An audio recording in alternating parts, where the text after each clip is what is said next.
अस्सलाम वालेकुम नाजरीन आपने देखा कि टीवी चैनल्स पे जो भी चैनल ऑन करें उस पे एक ही शो हो रहा है कि मरियम नवाज को आज इस्लामाबाद हाई कोर्ट ने एवन फील्ड केस में बरी कर दी है। ना सिर्फ मरियम नवाज को बरी किया बल्कि कैप्टन सफदर को भी बरी कर दिया है। कैप्टन सफदर को इसलिए सजा हुई थी कि उन्होंने वो ट्रस्ट डीड जिसको पीटीआई वाले और जो नैब था उसने जाली करार दे दिया था, इस वजह से उनके साइन ऊपर थे, इसलिए उनको भी सजा दे दी गई थी। विटनेस जो था, विटनेस में उनके साइन थे तो उनको भी सजा दे दी गई थी। लेकिन अब साबित यह हुआ है कि वो ट्रस्ट डीड भी असली थी और कैबरी फॉन्ड जिसका रौला पड़ा हुआ था, ये कमर्शियल अभी लॉन्च नहीं हुआ था, तो ये डीड कैसे उस फॉन्ड में बन गई, ट्रस्ट डीड जो है वो भी साबित हुआ है कि कैबरी फॉन्ड को कोई भी उसका कमर्शियल जो लॉन्च हुआ था उससे पहले कोई भी डाउनलोड करके तो इस्तेमाल कर सकता था। ये एक नैब ने गवाह पेश किया था, इंग्लैंड से वो आए थे रॉबर्ट रेडले। उन पे जब जिरा हुई है तो उन्होंने बताया कि मैंने 2005 में खुद इसको डाउनलोड करके तो इसका इस्तेमाल किया था, इसलिए कैबली फॉन्ड भी कोई भी पहले से डाउनलोड करके काम कर सकता था। और दोनों फ्रीक मान रहे थे, हुसैन नवाज भी मान रहा था और मरियम नवाज भी, और कैप्टन सफदर की साइन हमने किए हैं, ये ट्रस्ट डीड असली है। और दूसरा जो इन्होंने नैब ने बाहर से इंग्लैंड से कंफर्म किया, जो वहां पे वकील थे, लायर थे, जिसको सोलिसिटर कहते हैं, सोलिसिटर जो होता है, उसने भी इस बात को कंफर्म किया था कि ये ट्रस्ट डीड असली है। इसलिए इस बिना पे मरियम नवाज जो है वो बरी हो गई हैं। नैब को 4 सवाल मिले थे हाई कोर्ट की तरफ से कि आपने इनका जवाब देना है। आपने पहले साबित करना है कि नवाज शरीफ इन फ्लैट्स का मालिक है कि नहीं है। नैब साबित नहीं कर सका कि नवाज शरीफ इसका मालिक है। अगर नवाज शरीफ भी मालिक नहीं है तो मरियम नवाज ने किस तरह से मावनत की, किस तरह से करप्शन करने में, फ्लैट खरीदने में मावनत की, ये सारी बातें गलत साबित हुई हैं और मरियम नवाज को बरी कर दिया गया है, कैप्टन सफदर को बरी कर दिया गया है, उनकी अपील को मंजूर कर लिया गया है। अब नैब का काम है वो सुप्रीम कोर्ट जाए, आखिरी अदालत सुप्रीम कोर्ट है, देखे जाके, वहां भी जाके देख ले। क्योंकि हम तो पहले से कह रहे थे, जब इनकी जमानत हुई थी तो जज साहब ने पूछा था कितनी करप्शन हुई है, कितने की करप्शन हुई है, तो नैब नहीं बता सका था। और नैब को पूछा गया था कि उन फ्लैट्स की मालियत बताएं, तो फ्लैट्स की मालियत भी वो नहीं बता सके थे। उन्होंने फिर नैब ने पूछा था कि कोई करप्शन आपने स्टैब्लिश की है साथ, तो नैब ने कहा था कोई नहीं की। सिर्फ मफरूजे की बना पे कि नवाज शरीफ ने उसका जवाब नहीं दिया था कि फ्लैट्स कैसे खरीदे, क्योंकि नवाज शरीफ का कहना था जो मैं रिटर्न फाइल करता हूं, जो वहां पे जो अपनी वेल्थ स्टेटमेंट मैं साथ डिक्लेयर करता हूं कि मेरे ये एसेट है, मैं सिर्फ उन एसेट्स का जवाबदेह हूं, क्योंकि इनकम टैक्स लॉ जो उनसे है उसको नैब लागू नहीं कर रहा था। अगर उसको लागू करता तो नवाज शरीफ सिर्फ अपनी जायदाद का, जो उसकी जायदाद है उसका जिम्मेदार है। असल में ये फ्लैट जो है वो हुसैन नवाज के हैं, जो नवाज शरीफ का बेटा हुसैन नवाज है, ये उसके हैं। वो यूके में अपनी टैक्स रिटर्न जमा करवाता है, उसमें वो ये डिक्लेयर करता है। नैब ने जाके इंग्लैंड में, बरतानिया में इस पे केस किया था कि ये फ्लैट्स जो है करप्शन मनी से हुए हैं, तो नैब को 7 अरब रुपया पाकिस्तानी जो है इस पे जुर्माना हुआ था कि आपने ये गलत पिटीशन क्यों की है। क्योंकि दुनिया के बाकी मुल्कों में ये ट्रेंड है, ये रिवाज है कि वहां पे अगर कोई गलत किस्म की एप्लीकेशन देता है कोर्ट्स में तो उसको सजा होती है। तो 7 अरब जो हमारे टैक्स का पैसा था वो नैब को वहां पे करना पड़ा है कि उन्होंने कहा है, इंग्लैंड की अदालत ने कहा है, यूके की अदालत ने कहा है ये करप्शन मनी से नहीं बना। तो ये बात इधर ले आए जी। अब नवाज शरीफ की मलकियत साबित करेगा नैब। जब नवाज शरीफ इधर आएगा, पाकिस्तान में आएगा, तो मेरा ख्याल है जिस तरह के हालात है नवाज शरीफ भी बाइज्जत बरी हो जाएगा। नाज़रीन, आपको पता है ये वही बदनामे जमाना केस है जो सुप्रीम कोर्ट ने इस पे जीआईटी बनाई थी व्हाट्सएप कॉल के जरिए हुसैन नवाज की, एक तस्वीर भी लीक हुई थी।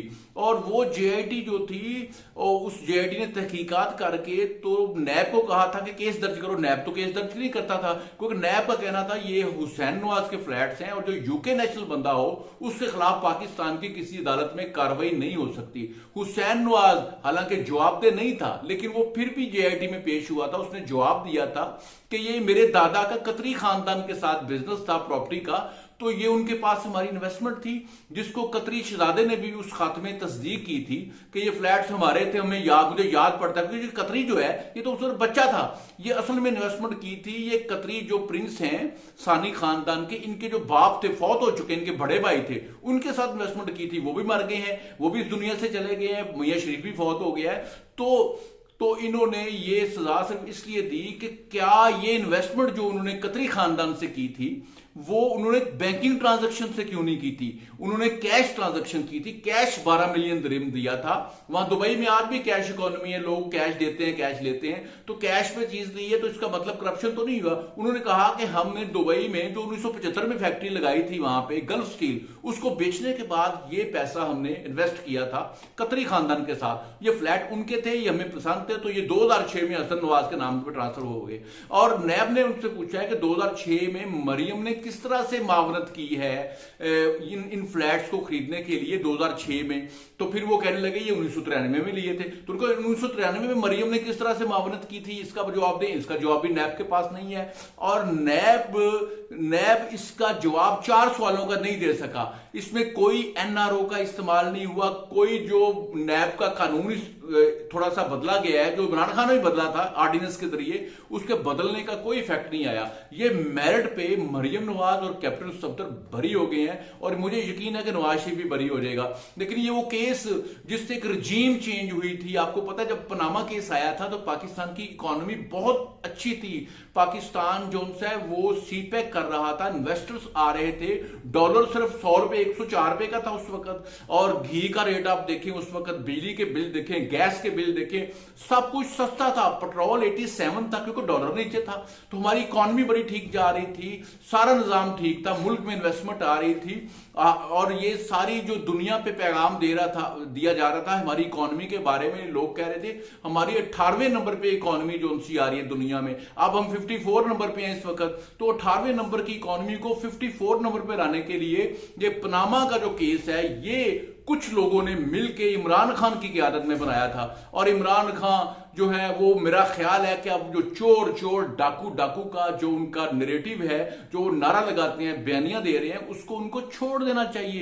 क्योंकि चोर डाकू जो मरियम नवाज की हर जलसे में वीडियो चलाते हैं, ये मेरी लंदन तो क्या मेरी पाकिस्तान में भी कोई प्रॉपर्टी नहीं, और जो कौमी यूथ है इसको वो मान लेती है, झूठ बोल रही है। हालांकि अगर वो देखें कि 2010 में ये इंटरव्यू सना बुच्चा ने लिया है, तो उस वक्त मरियम नवाज की वाकई यूके में तो क्या पाकिस्तान में भी कोई प्रॉपर्टी नहीं थी, क्योंकि उसके बाद वेल्थ जोन्सिया मरियम नवाज के नाम लगी है, दादा की जो प्रॉपर्टी है, फिर इसको चौधरी शुगर मिल में भी उन्होंने शेयर होल्डर बनाया है। तो जो अशराफिया के बच्चों को आमतौर पर नहीं पता होता, फोन करके पूछ ले किसी अमीर बंदे को, हाँ भाई तुम्हारे नाम पे क्या है, तो उनको नहीं पता होता, वो कहते हमारे नाम कुछ नहीं, लेकिन उनके वकील को पता होता है कि इसके नाम कौन कौन सी प्रॉपर्टी है, क्या है, वकील से पूछना चाहिए। हो सकता है मरियम नवाज के नाम कोई एग्रीकल्चर लैंड हो उस इंटरव्यू से पहले, लेकिन मरियम को पता ना हो, लेकिन मरियम ये समझती हो ये मेरी प्रॉपर्टी नहीं है, ये तो लैंड है, ये तो जमीन है, लेकिन मेरे दादा ने मुझे दी है, मैंने नहीं बनाई।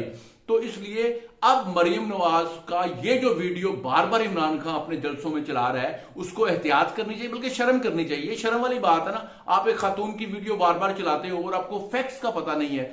आज के हाई कोर्ट के फैसले ने इमरान खान के मुंह पे जोरदार थप्पड़ मारा है और उसको बताया कि मरियम सच बोल रही थी, वो झूठ नहीं बोल रही थी कि मेरी लंदन तो क्या पाकिस्तान में भी कोई प्रॉपर्टी नहीं, क्योंकि लंदन फ्लैट्स की मलकियत ना आप नवाज शरीफ की साबित कर पाए हो, ना मरियम की साबित कर पाए हो। इसलिए ये जो सारा रजीम बना था पाकिस्तान की तबाही का, आज उसका भांडा बीच चुराहे जो है वो टूट गया है।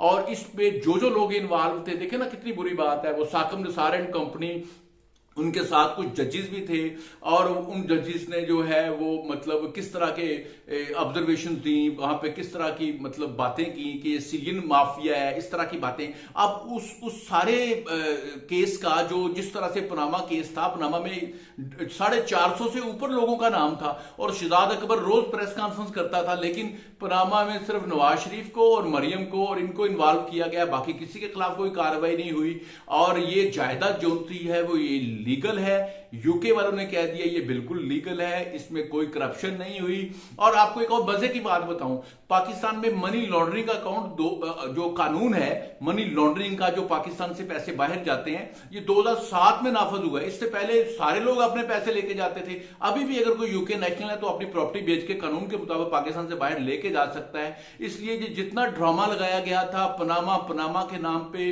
टीवी चैनल्स ने ये तस्वीरें चलाई थी, उस वक्त भी नवाज शरीफ का नाम पनामा में नहीं था। और इन्होंने मतलब इनके पास कोई डॉक्यूमेंट्स नहीं है, कोई इन्होंने मतलब इस पर तैयारी नहीं की हुई। नैब से 5, 6, 7 साल जो है जवाब पूछते रहे, लेकिन ये जवाब नहीं दे सके।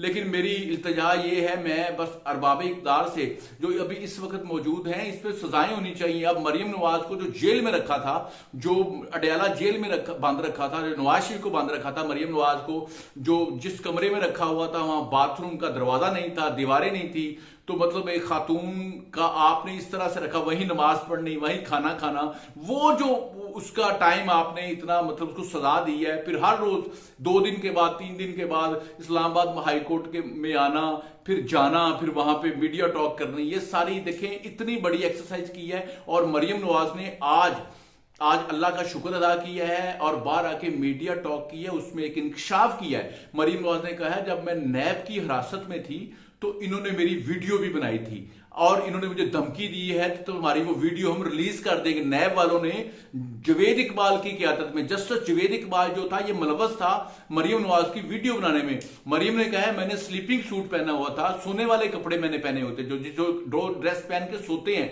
सब स्लीपिंग ड्रेस पहनते हैं, तो वो मैंने पहना हुआ था। तो ये मेरी अचानक इन्होंने रात के 1-2 बजे मेरे कमरे पे दावा बोला और मेरी वो स्लीपिंग ड्रेस में जो सोने वाले कपड़े हैं उसमें मेरी वीडियो बनाई। ये बड़ी शर्मनाक बात है। नैब के वो लोग जिन्होंने मरियम की ये वीडियो बनाई है इस तरह की और मरियम नवाज को ब्लैकमेल करते रहे हैं, इनके खिलाफ भरपूर एक्शन होना चाहिए। जो जस्टिस जवेद इकबाल है इसको कुटहरे में खड़ा करना चाहिए कि उन्होंने ये केस क्यों बनाए। वो शहजाद अकबर को बुलाए ना, शहजाद अकबर को पकड़ के लाएं, इसके खिलाफ कार्रवाई करें। और जो इस पे पिटिशनर थे, शेख रशीद था, ये जमात इस्लामी का भी सराजुल हक भी था, ठीक है, सराजुल हक साहब मोहतरम ये भी थे। अब सबको माफी मांगनी चाहिए, इमरान खान को भी माफी मांगनी चाहिए कि उन्होंने पनामा के नाम पे सियासत करके मुल्क का बेड़ा गर्क किया है। और जो इमरान खान ने आजकल अपना नैरेटिव बनाया हुआ था, इंपोर्टेड हुकूमत, अमरीकी साजिश, और ये जो अमरीकी साजिश के जरिए ये नई हुकूमत आई है हमारी हुकूमत खत्म करके, उसका भी भांडा फूट चुका है। जो ऑडियो लीक्स आई है उसको गौर से सुने। लेकिन अमरांडूस और यूथियस जो ये नहीं मानेंगे, कौमी यूथ कभी नहीं मानेगी, वो इसको भी एनआरओ कहेगी, क्योंकि इमरान खान जो कहेगा वो उसी को मानेंगे, क्योंकि वो उसके पीछे हैं, उसी तरह से हैं, वो नहीं मानेंगे। वो अभी भी कहेंगे ये वीडियो सच्ची है, फलां है, ये एनआरओ हुआ है, ये झूठ बोल रहे हैं। अगर ये केस की कार्रवाई आप 4.25 साल हुकूमत आपने की है, आपके पास सारे इख्तियार थे, जस्टिस जवेद इकबाल को भी आप ब्लैकमेल कर रहे थे, उसके वीडियो वो खतून के साथ सारे आपके पास थे, तो आपने क्यों नहीं उस वक्त फिर नैब को कहा कि सबूत लेके, आप अभी भी खुद सबूत लेके चले जाते। अभी हाईकोर्ट खुला था, नैब के साथ आप भी सबूत लेके फिर चले जाते कि ये है वो सबूत, ये है वो जराए जिनसे ये फ्लैट इनकी मलकियत साबित हो रही है, करप्शन हुई है। सिर्फ एक मफरूजे की बिना पे नवाज शरीफ को इस केस में सजा दी गई, उसकी बेटी को सजा दी गई, जो कि बड़ी खतरनाक बात है। लेकिन ये जो बयानियां अभी इमरान खान बोल रहे हैं, अमरीकी साजिश, अमरीकी इंपोर्टेड हुकूमत नामंजूर, फिर एब्सोल्युटली नॉट, फिर हकीकी आज़ादी, इसका भी जो मतलब भांडा फूट चुका है और इसमें कोई सदाकत नहीं है। पूरी वीडियो यूथियस देखें, वो कौमी यूथ जरूर देखे, और ये इमरानडूस जो उसको वीडियो को बार बार सुने, देखें कि खान साहब कैसे खेल रहे हैं पाकिस्तान की तरक्की के साथ, पाकिस्तान के खारजा अमूर के तल्लकात के साथ। और ऐसी हरकतों से इमरान खान जो कहता है बस मैं हूं तो मुल्क बर्बाद कर दो, मुल्क का बेड़ा गर्क कर दो, बस मुझे रखो, मैं बस हूं तो बस सारा कुछ है। मेरा ख्याल है कि अभी इस वक्त जो है वो इसहाक डार पाकिस्तान आ चुके हैं और इसहाक डार इंशाल्लाह इकोनॉमी को ठीक करेंगे, ये सारा कुछ ठीक होगा, महंगाई में भी कमी वाकई होगी, डॉलर नीचे आ रहा है, मुल्क की हालात ठीक होंगे। लेकिन आइंदा जिस तरह ये रजीम चेंज किया जाता है, इसमें अदारों को, जजों को इस तरह से बीच में जजों को एक्सटेंशन दे के जज बशीर साहब को, उसके बाद फैसले करवाना, इलेक्शन से पहले इनको अंदर बंद करना ताकि जो है लेवल प्लेइंग फील्ड ना मिल सके। इमरान खान जलसे कर रहा है, नवाज शरीफ मरियम को जो है वो जेल में बंद किया हुआ है ताकि वो इलेक्शन जीत सके। फिर आरटीएस भी बंद हुआ। इसलिए ये सब लोगों को, जो चैनल भी इसमें मुलव्वस थे, जो इदारे मुलव्वस थे, उनको माफी मांगनी चाहिए, मरियम से, नवाज शरीफ से माफी मांगनी चाहिए और पाकिस्तान की तरक्की के लिए मिलजुल के काम करना चाहिए। पाकिस्तान जिंदाबाद।